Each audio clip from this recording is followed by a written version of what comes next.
下也太欢快了吧！哦，好可爱哦！这发型乱了，对不起。这个是我们今天的重头菜，但实际上这个菜只有我爱吃。这个是我特别推荐的，不要转了吧，这样转搞得好像很浮夸一样，就是一种家常小炒。这个云真的看得很漂亮，它有那种立体感，对，就是它有那种一层一层的阴影和光线鼓起来的那种感觉。上期视频录完之后，粉丝说这2天要来杭州，让我推荐玩的地方，别来了吧，太晒了。我在外面走2分钟就满身大汗了，真的40多个大汗在身上。40度啊！40多个大汗，什么40度？别来，先别来。看现在多少度？现在已经快6点钟了，太晒了，千万别来。我们要去那个鼎顺海鲜私房菜，今天这家是我推荐的，我常来的。这个皮虾也太欢快了吧！你看，长脚蟹叫松叶蟹，这个长脚蟹，这个超级好吃。海葵，哦，好可爱哦！这发型乱了，对不起。这个用来做沙蒜豆面，好吃。大鲍鱼，还有黄鱼、龙利鱼。这龙利鱼它背面是不一样的，你看，半条鱼。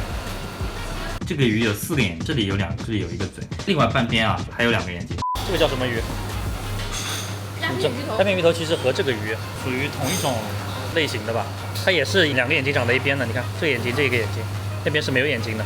石鱼酒酿蒸，好的。香螺，白灼的，不要拼，纯香螺。这个海竹吧，丁螺也来一份，2个都是爆炒，来个绳草雪菜。脑你要吃吗？我不要，我害怕。哦，这生物看着很肥呀。可以来一点。先等会儿吧，我们吃完再点。如果是朋友来了，我还会点一个他们的隐藏菜单——芙蓉倒立蒸青蟹。你一定要跟他们强调，让厨师做那个最好吃。但是今天我们自己吃，想想我也不配吃，你们也不配看，所以我就不给你们点了。问你吗？试吃之前还是先发个免责声明，这家店是我吃的比较多，我喜欢的啊，可能我们口味不一样，你别来了之后吃的不好吃就骂啊不就是。不可以哦，而且还有就是这家店消费水平是可以高可以低，丰俭由人。贵的你可以点什么帝王蟹啊，便宜的就像我们这样吃些小炒。我每次来都是吃小炒，朋友来了就给他们吃帝王蟹。这个我可喜欢吃了，不知道你们有没有看过那种健康卫生宣传教育，说丁螺是传播血气虫的，这个和那个丁螺不一样，不是一种丁螺。然后有很多人不会吸这个螺丝啊，我很擅长，就用力的吸一下屁股，堵塞住这个尾部的这种状态，然后利用这里面的压强差。好吃啊，真的好吃。你也可以用牙签，这个就是它的肉。这个是我特别推荐的炒海竹，海竹就是螺类或贝类的那种口足，像拔蚌那个鼻子一样。这个可脆了，不要转了吧，这样转搞得好像很浮夸一样，就是一种家常小炒。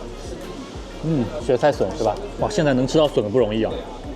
我超爱吃笋的，现在不是季节，大部分吃的笋都是那种腌过的、泡好、真空包装的，这个口感不好。新鲜的笋。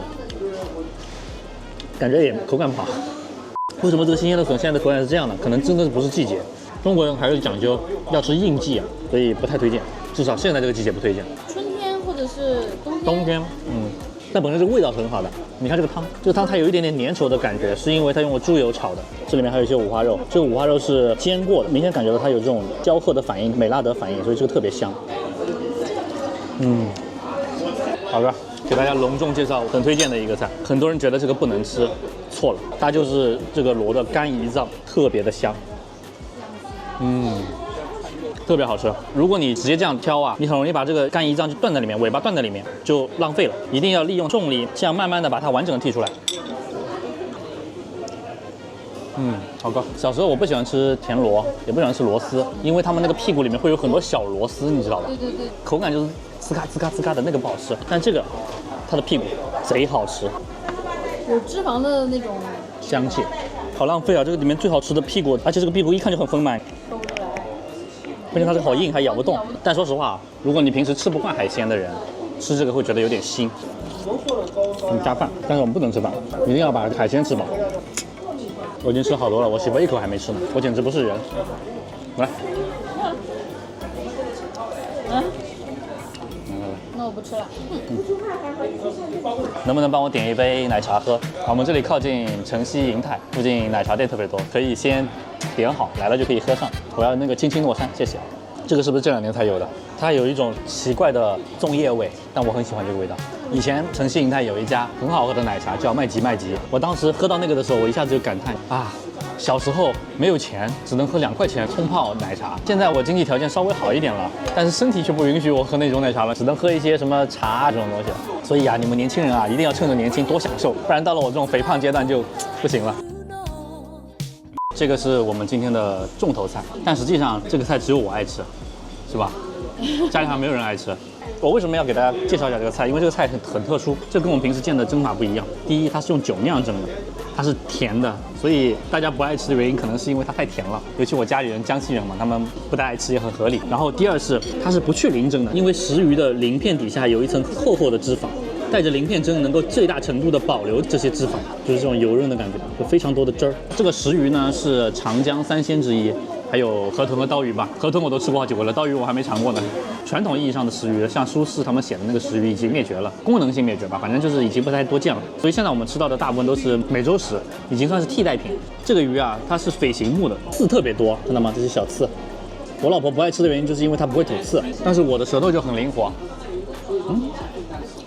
我媳妇就不行，来尝一尝吗？今天其实特别委屈我老婆，因为总的来说这家店在我老婆的这个推荐指数当中算是比较低的。没有，有4分吗？吃这个海竹。哦，你说至少还有你喜欢吃的菜，比如说我特别爱吃的，他们都不吃，168就我一个人吃，我配吗？所以你们来的话一定要谨慎考虑，如果你们能吃得惯，因为他们也不便宜，人均大概150到200块钱吧，算是比较贵的。跟我们上期不一样，我们上期那个餐厅是比较适合情侣约会，这期的餐厅我觉得是比较适合家庭聚会或者是商务宴请，2个人来点这么多菜。性价比比较低，随便点几个海鲜就要300-400、400-500了。但是如果是一桌人点个1-2千块钱，就人均150左右，我感觉还是合算的哦。来看一下价格，我们要稍微的下调一下盐水香螺的推荐。刚才我也咨询了知名水生动物学家，开水族馆的生物奶，什么水产什么乱七八糟一个什么协会的什么专家咨询了他，他说现在还没到季节，要天气冷一点，香螺才更好吃。如果人家冬季来的话是可以点。以前我们来还会点那个葱油泥螺，泥螺是江浙一带吃的特别多的，有黄酒泥螺什么的。注意一定要让它烧的不要那么熟，过熟的话那个泥螺就缩小了，它口感就变硬了，不好吃。就是想让大家推荐有什么好吃的餐厅，但我因为工作的关系，所以我去的大多数都是一些比较贵的餐厅，确实挺好吃的。但是我又觉得那些东西对于来的游客来说，我觉得特别不划算。贵一点的餐厅也跟体验有关系，比如说桂屿山房，我们就觉得不好吃，很一般。还有那个什么西湖国宾馆，我们觉得一般，还挺贵的。我爸来的时候我带他去吃了，我爸的评价是不好吃，那天吃了好几千呢。他回老家之后要说我儿子带我吃的西湖国宾馆，但是当时他要跟我说不好吃，那他就是这种人，当面打击我，背后又吹牛逼。这个是杭州卫科这边的新中心啊 ，EFC 啊，什么奥克斯大厦啊，什么都在这儿。这里感觉还挺繁华的哦。对，晚上这种灯光看着特别亮，特别舒服。透过那个落地窗能够看到这个哇繁华的景象，就有一种大隐隐于市的感觉，你知道吧？这时候我就要说了，高楼大厦不代表文明。以前我们没有高楼大厦的时候，他们这么说，高楼大厦代表文明。对啊，现在我们有了。我们有高楼大厦了，他们就说高楼大厦不代表文明。干您老。哦，对，我想去吃一次绍兴菜，我估计我老婆又要死要活了，因为我老婆完全接受不了，她只能看我吃了。我在绍兴逛的时候，满大街的臭豆腐味儿，我要崩溃。臭豆腐、臭苋菜都太好吃了。我们下期就录这个吧。